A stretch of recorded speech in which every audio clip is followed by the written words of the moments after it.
ఆయన నిమిత్తము కనిపెట్టుకుని వారందరూ ధన్యులు. యెషయా గ్రంథము 30వ అధ్యాయము 18వ వచనము. దేవుని కోసం కనిపెట్టడం అనే దాన్ని గురించి మనం ఎన్నోసార్లు వింటూ ఉంటాం.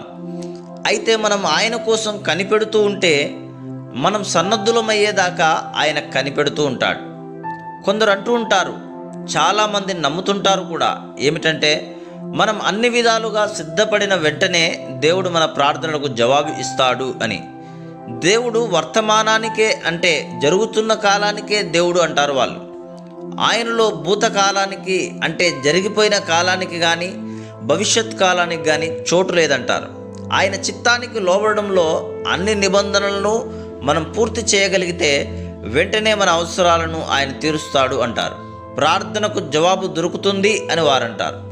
ఈ నమ్మకంలో చాలా వరకు నిజం ఉంది. అయితే ఇది నిజాన్ని ఒకే కోణంలో పరిశీలించినట్టుగా ఉంది. దేవుడు వర్తమానానికి దేవుడే అయినా తన వాగ్దానాలను తనకు అనుకూలమైన సమయంలో ఆయన నెరవేరుస్తూ ఉంటాడు.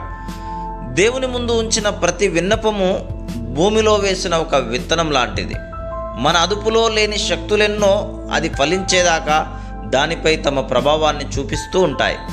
విసుగు పుట్టించే పనులు మానేసి సుదూర తీరాల్లో సేవ చేయాలని, విశాల పదంలో నడవాలని ఆశ నాది.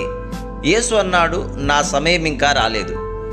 పొలాల్లో విత్తనాలు చల్లాలి, అడ్డంకులు లేని స్వేచ్ఛా జీవితం గడపాలి, తోటి పనివారితో చెయ్యి కలపాలి.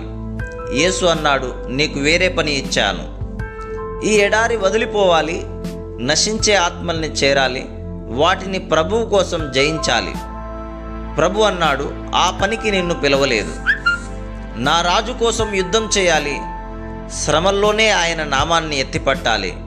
కానీ నా నాయకుడు నన్ను కదలనీయలేదు, ఇక్కడే ఉండి తన విజయ గీతాలు పాడమన్నాడు.